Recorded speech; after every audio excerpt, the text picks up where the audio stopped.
kendaraan jalannya secepat kilat. Hadirin jamaah yang dirahmati Allah Subhanahu wa taala, mari kita dengarkan mau'izatul hasanah yang akan disampaikan oleh guru kita Kiai Haji Dr. Muhammad Hidayat Nur Wahid MA. Kepada beliau dipersilakan. Shallu ala Muhammad.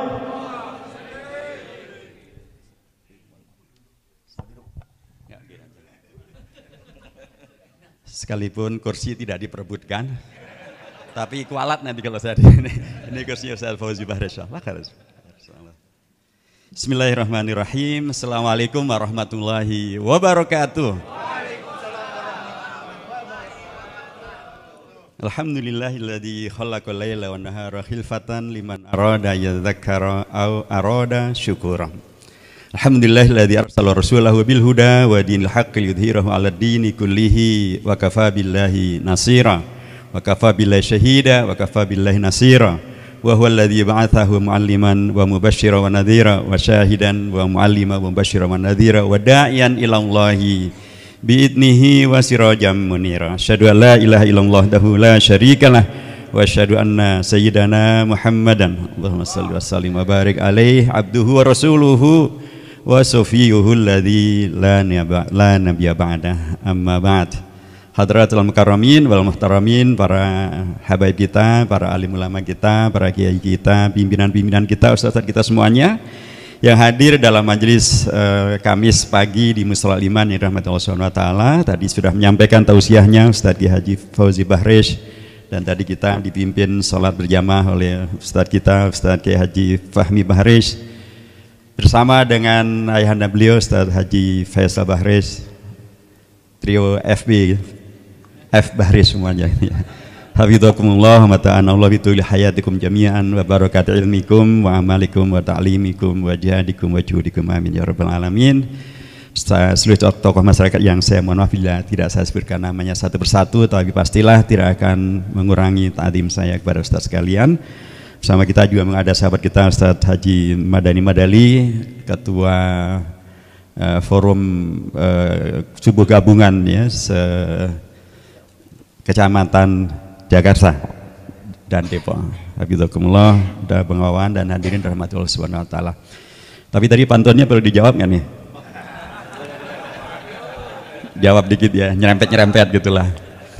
Bukan manggis sembarang manggis, manggis di Cililitan, nikmat rasanya. Bukan kamis sembarang kamis, kamis di Mushola Al-Iman, luar biasa berkahnya. Terus saya biasanya jamak takdim, pantun penutupnya saya majuin. Burung irian, burung irian, burung cendrawasih. Cukup sekian, terima kasih. Udah, kelas ya.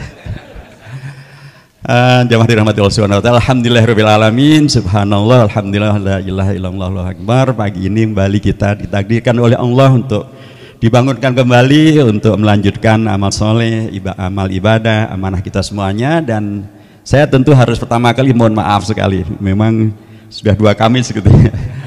Kebetulan Kamis pertama itu saya diundang untuk suatu seminar di Terengganu di Malaysia bersama dengan partai penguasa di sana, PAS, Partai Al-Islam se-Malaysia.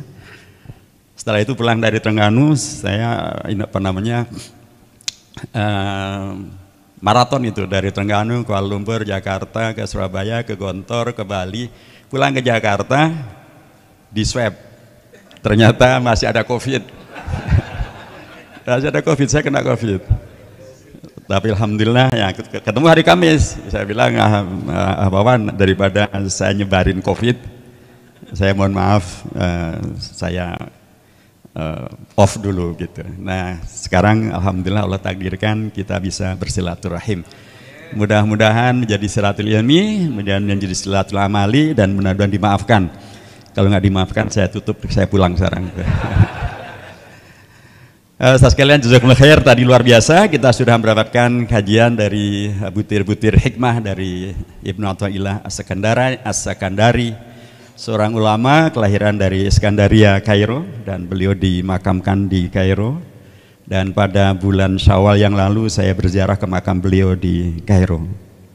sama juga makamnya Imam Syafi'i di Kairo, sama juga makamnya Imam Waqi', guru daripada Imam Syafi'i di Kairo. Ini seorang tokoh yang luar biasa. Beliau sudah wafat sejak tahun 1309 yang lalu.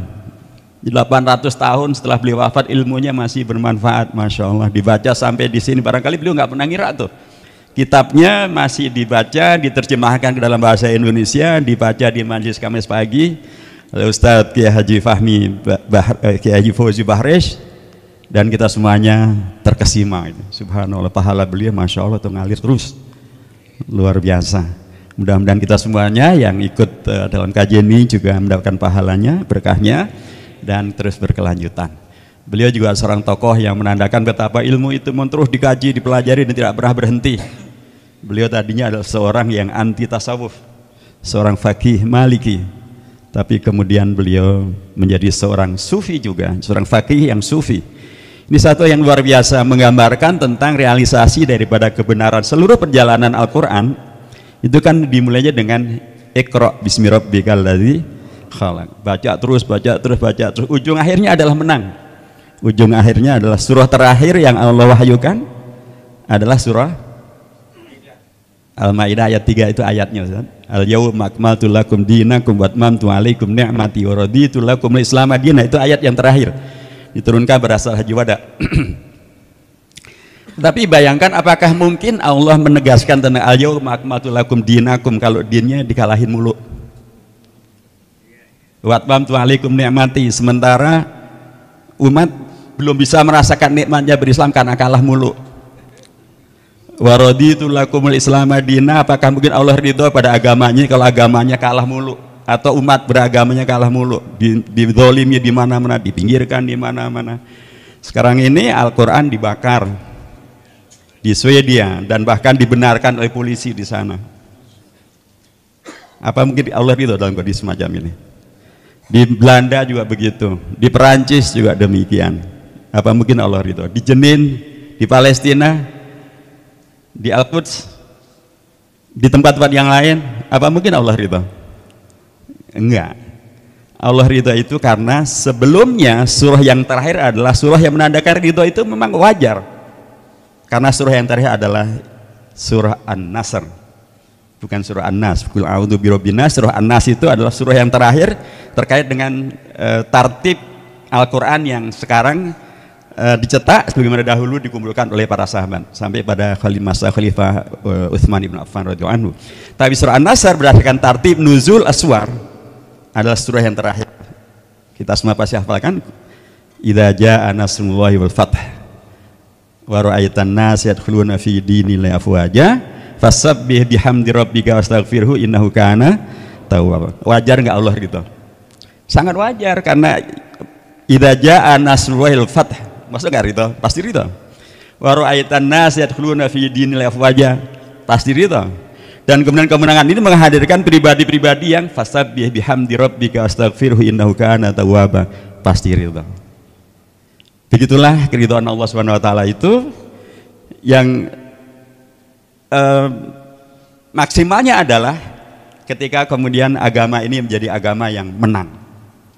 Ketika agama ini menghadirkan kemenangan, kalau para ulama memberikan 3 tafsir nih atas surah An-Nasr ini. Kemenangan pertama melalui jalur jihad. Idza jaa nasrullahi wal fath. Ini adalah kemenangan melalui jalur jihad, jihad fisik. Bukan hanya perang, tapi fisik dalam konteks yang sehat. Karena kalau kita nggak sehat, ya alih-alih mau berjuang malah barangkali tiap hari dijenguk di rumah sakit. Sudah disampaikan Ustaz Fauzi Bahresh, didoain, gimana berjuangnya. Jihad fisik itu badan yang sehat kuat ini memungkinkan kita untuk taklim, untuk silaturahim, untuk kampanye, untuk membantu, untuk berjuang, untuk rapat sampai pagi dini hari sekalipun. Kemenangan melalui jalur fisik. Karena umat Islam sangat penting untuk menjadi umat yang fisiknya kuat. Dan teladannya adalah Nabi besar Muhammad Sallallahu Alaihi Wasallam. Sekalipun bukan berarti kalau fisiknya kuat nggak bisa sakit, bisa. Rasulullah dulu juga pernah sakit gitu ya. Karenanya saya bersyukur saya bisa sakit. Khawatir nanti kalau saya nggak bisa sakit dikiranya wah gitu. Enggak, Rasulullah aja sakit, masa saya nggak sakit. Tapi prinsipnya adalah menjaga kesehatan badan. Karena sangat penting selain dari kajian Kamis pagi, jamaah di sini juga ada olahraga bersama nih. Bang Wawan nih, beliau ketua komunitas senam Nusantara. Jadi supaya menghadirkan badan yang sehat-sehat itu juga dipentingkan. Karena kalau di pesantren kan kaidahnya al-amru bisyai amrun bi wasailihi. Kalau kita diperintahkan melakukan sesuatu, sarananya pun juga diperintahkan. Wa ma la yatimul wajib illa bihi fahuwa wajib. Segala sesuatu yang wajib, maka sarana untuk itu juga adalah wajib. Jadi Allah dan Rasul itu tidak zalim. Kita diperintahkan sukses, tapi sarananya terserah deh. Kita diperintahkan menang, tapi sarananya terserah deh. Enggak, sarananya pun juga harus diwujudkan. Yang kedua adalah kemenangan melalui jalur ijtihad. Wa ra'aitan nasa yadkhuluna fi dinillahi afwaja. Ya, kemenangan itu melalui ijtihad. Ijtihad itu ada intelektual, ada juga ekonomi, sosial, politik, apapun yang kemudian bisa menghadirkan kemenangan. Apakah tidak bisa melalui kemenangan melalui jalur ijtihad? Sangat banyak. Salah satu hebatnya al-Islam adalah sekarang ini menghadirkan bukti betapa kebudayaan Islam itu kebudayaan yang sangat-sangat luar biasa. Kalau kemarin orang bicara tentang COVID-19, ternyata justru itu mengingatkan mereka yang munsif gitu ya, kepada, kata salah satu tokoh di majalah Newsweek, peristiwa COVID-19 ini mengingatkan kita pada seorang manusia.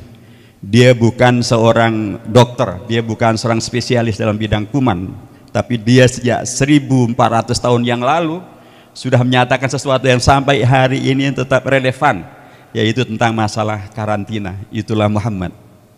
Jadi Nabi Muhammad SAW dahulu sudah menyampaikan ajaran tentang pentingnya bila terjadi wabah, bila terjadi kuman yang menyebar, maka lakukanlah karantina. Karenanya itulah yang kemudian dilakukan oleh Khalifah Umar bin Khattab, begitu seterusnya. Ini kemudian dikembangkan oleh oleh Ibnu Sina. Ibnu Sina yang disebut sebagai bapaknya para dokter modern ini, beliau mengembangkan sistem tentang karantina ini, dan itu yang sekarang dipergunakan dalam bentuk distancing maupun juga dalam bentuk karantina itu sendiri. Nah, yang terakhir adalah jihad melalui mujahadah. Nah, mujahadah inilah yang tadi dibahas dalam konteks doa. Fasabbih bihamdi rabbika astaghfirhu innahu kana tawwaba. Karena doa itu memang silahul mukmin, kata Rasulullah SAW. Dan ternyata di antara doa yang dimintakan, termasuk bahkan oleh Abul Anbiya Ibrahim alaihissalam, ternyata doa terkait dengan masalah menang dalam perjuangan menjadi terkait dengan kekuasaan. Dalam surah Syu'ara, Allah menampilkan di sana tentang bagaimana Nabi Ibrahim berdoa, Rabbi habli hukman wal hikmi bis solihin waj'alni lisana sidqin fil akhirin waj'alni mi warasati jannatikan na'im. Rabbi habli hukman wal hikmi bis solihin. Itu doa Nabi Ibrahim. Subhanallah. Bahkan Abul Anbiya doanya adalah mimma hukman. Di sini para ahli tafsir menyampaikan tidak harus terkait dengan kekuasaan dalam konteks fisik, tapi kekuasaan dalam konteks ilmu, kekuasaan dalam konteks pengaruh, tetapi tetap saja dia kekuasaan. Jadi bahkan minta untuk diberi kekuasaan itu adalah sunnahnya Nabi Ibrahim alaihissalam. Karenanya tidak bid'ah. Nabi yang menjadi seorang nabi yang kekuasaannya luar biasa dan diberikan kekuasaan itu, dan doanya belum pernah dimansuh, Nabi Sulaiman alaihissalam. Doanya juga dahsyat. Rabbi gfirli wahabli hukman la yambagi li ahadin min ba'di. Dahsyat banget. Rabbi gfirli, ya Allah ampunilah aku, wahabli hukman la yambagi, wahabli mulkan la yambagi li ahadin min ba'di. Ya Allah ampunilah diriku dan berikanlah kepada aku kekuasaan yang tidak bisa didekati oleh siapapun sesudahku. Dahsyat enggak doanya? Doa Nabi Sulaiman nih. Dan tidak ada ayat Al-Quran atau hadis Nabi yang memansuhkan doa ini dengan mengatakan ini doa terlalu ambisius, doa ini enggak benar. Enggak ada. Doa ini tetap berlaku. Rabbi firli wahabli mulkan la yambagi li ahadin min ba'di. Kemudian kita lihat bahkan Nabi Muhammad SAW diajarkan dalam surah Al-Isra tentang doa, dimulai dengan perintah agar kita menghidupkan malam. Wa minal laili fatahajjat bihi nafilatan lak asa ayat astaka rabbuka maqama mahmuda.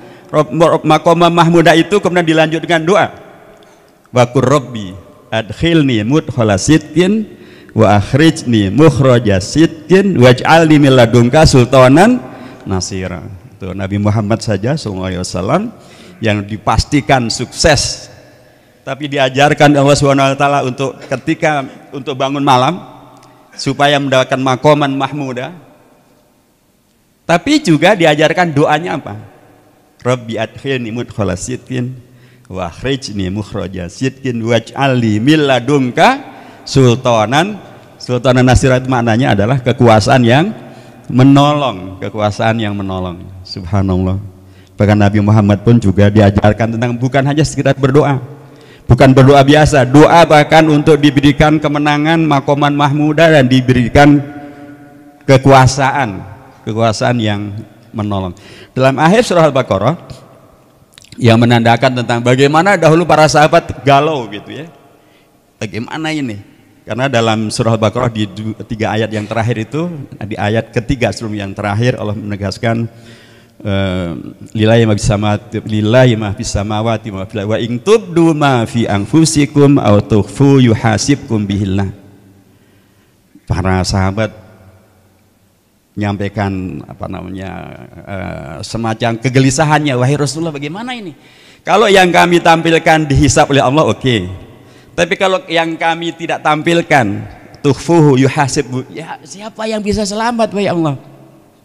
Karenanya kemudian Allah menurunkan 2 ayat yang terakhir itu, terutama ayat yang terakhir, la yukallifullahu nafsan illa wus'aha laha ma kasabat wa 'alaiha ma iktasabat rabbana la tu'akhidna in nasina wa akhtana rabbana wa la tahmil 'alaina isran kama hamaltahu 'alal ladzina min qablina rabbana wa la tuhammilna ma la taqata lana bih wa'fu 'anna waghfir lana warhamna anta maulana fangsurna 'alal qaumil kafirin. Kalau tadi beliau sampaikan ada doa yang dikabulkannya tunggu 40 tahun ya, mengalahkan Fir'aun gitu ya. Tapi doa ini seketika bisa dijawab oleh Allah Subhanahu wa taala. Karena dalam kitab tafsir nanti akan kita baca dalam terutama tafsir Ibnu Mas'ur ya, tafsir Tabari, tafsir Ibnu Katsir dan lain sebagainya. Setelah ayat ini Allah kemudian mengatakan dalam hadis qudsinya qad fa'altu. Allah mengijabahi langsung. Fangsurna ala qaumil kafirin. Nah, memang tinggal bagaimana kita betul-betul berdoa yang khusyuk yang tadi telah beliau sampaikan, yang diulang-ulangi, yang tadarru, yang kemudian menghadirkan ijabah itu. Karena memang sesungguhnya jemaah dirahmati Allah Subhanahu wa taala mungkin sekarang sudah masuk waktu syuruknya. Tapi belum boleh sholat syuruk kan, masih harus menunggu minimal 10 hari, 10 menit lagi. Jadi dalam 5 menit selesai. Ternyata memang doa untuk mendapatkan kekuasaan itu selain memang bisa diijabah oleh Allah, dan kalau diijabah itu menghadirkan maslahat yang luar biasa, Rasulullah dahulu berdoa demikian dan doanya dikabulkan oleh Allah dan hadirlah kemenangan yang gilang gemilang. Pada periode Makkah, pada waktu itu kan Rasulullah dan para sahabatnya diintimidasi luar biasa oleh musyrikin Quraisy. Rasulullah berdoa, Allahumma adkhilil Islam ila ahadi ahabbil umarain ilaik, ya Allah masukkanlah ke dalam Islam satu dari 2 orang ini, Umar bin Khattab atau Abu Jahal, dan Allah memasukkan Umar bin Khattab ke dalam Islam. Itulah menjadi furqan. Kemudian terjadilah kondisi di mana umat punya izzah. Pada kali pertama terjadinya jihad di peristiwa Badar Al-Kubra, Rasulullah juga berdoa, bahkan sampai mengangkat tangannya tinggi-tinggi. Allahumma intuhli hadzal isabah lan tu'bada fil ardi abada. Ya Allah, kalau komunitas yang kecil ini sampai engkau biarkan dikalahkan, dihabisi, wah ya Allah, tidak ada lagi yang menyembah engkau di muka bumi. Dan Allah kemudian menangkan Rasulullah dan para sahabatnya. Dan memang kemenangan itu melalui doa-doa yang tulus ini, selain memang doanya perlu diusahakan, karena memang sesungguhnya juga kemenangan itu betul-betul menghadirkan kemaslahatan yang luar biasa. Karena kemenangan umat Islam tidak akan menghadirkan terorisme, radikalisme, ekstremisme, apalagi dulu pernah disebutkan 2017 waktu kita menangkan Pak Anies Baswedan, awas jangan sampai dia menang. Kalau menang Jakarta ngeri, bisa jadi kayak Syria katanya gitu. Ternyata alhamdulillah beliau menang dan kita menangkan, dan Allah menangkan dengan perjuangan kita semuanya. Nggak ada yang mustahil, ternyata bisa menang. Nanti juga insya Allah demikian saja. Karena kalau kaidahnya Ibnu Khaldun mengatakan at-tarikhu yu'idu nafsahu, sejarah adalah pengulangan, dulu bisa menang nanti juga bisa menang gitu, bila sarana dan syaratnya diulangi kembali gitu ya. Nah, kemenangan itu menghadirkan bukan Jakarta menjadi Syria, ya kan? Konflik, pecah, perang, intoleran, enggak. Yang terjadi justru Jakarta bukan menjadi Syria, tapi Jakarta menjadi ceria. Ya alhamdulillah kan luar biasa, guyup rukun, nggak ada konflik antar umat beragama, nggak ada konflik antar warga yang menghadirkan chaos gitu ya. Jadi, nah sekarang kan gitu juga tuh, awas gitu. Ya insya Allah berarti sejarah akan mengulangi. Sejarah fitnah diulangi, sejarah menang insya Allah juga terulangi. Dan memang ketika kemudian kemenangan itu didapatkan, dulu Imam Ahmad Ibn Hanbal pernah berdoa, lau anna li da'watun mustajabah la ataitu halil hakim. Kalau aku punya doa yang dikabulkan oleh Allah, akan aku berikan doa itu untuk para penguasa. Mengapa? Karena kata Khalifah Utsman ibnu Affan, penguasa itu terkait dengan innallaha la yanza'u bisultani ma la yanza'u bil Quran. Seringkali Allah itu meneguhkan kebenaran melalui kekuasaan lebih efektif ketimbang hanya melalui pengajian gitu ya. Dan itu contohnya ada kasus Pak Andes lagi. Dulu kan ada yang namanya Alexis tuh, yang katanya surga dunia, maksudnya dunia dia gitu ya, atau dunia mereka. Segala kemaksiatan ada di sana, mau ditutup ditolak. Pengajian udah berapa pengajian, udah berapa istighosah, berapa doa, berapa khutbah, berapa ceramah, nggak bisa tutup. Nah begitu kemudian kita menangkan Pak Anies Baswedan sebagai penguasa di Jakarta, beliau, kita para ustadz, para juru ceramah, mubaligh, khotib, nggak perlu lagi ceramah, khutbah, tablik. Beliau hanya tidak menandatangani perpanjangan izin itu, kemudian tutup. Efektif nggak? Efektif banget. Jadi begitulah makna daripada apa yang dulu disampaikan oleh Khalifah Utsman bin Affan, innallaha la yanza'u bil sultani ma la yanza'u bil Qur'an. Dan kami di DPR juga membuktikan itu. Kalau kami tidak bentengi nih, mungkin Ustaz Fahmi Bahres, Ustaz Fauzi Bahres terus mengajak untuk demo nih, demo ke DPR. Karena tiba-tiba agama hilang. Itu pernah di Kementerian Pendidikan dan Kebudayaan membuat satu yang namanya peta jalan pendidikan nasional dari tahun 2020 sampai 2035. Agama tidak ada di sana. Kalau itu dibiarkan, ya tadi pasti Ustaz Fauzi, Ustaz Fahmi pasti demo lagi. Capek. Kita di dalam alhamdulillah kita tegaskan ini bertentangan dengan konstitusi, saya tolak dengan tegas, dan alhamdulillah kawan-kawan lain juga menolak, sehingga sekarang ini peta ini ditarik, dicabut, tidak jadi. Selamatlah pendidikan nasional kita. Madrasah kita juga hampir hilang, Ustaz. Ketika ada revisi undang-undang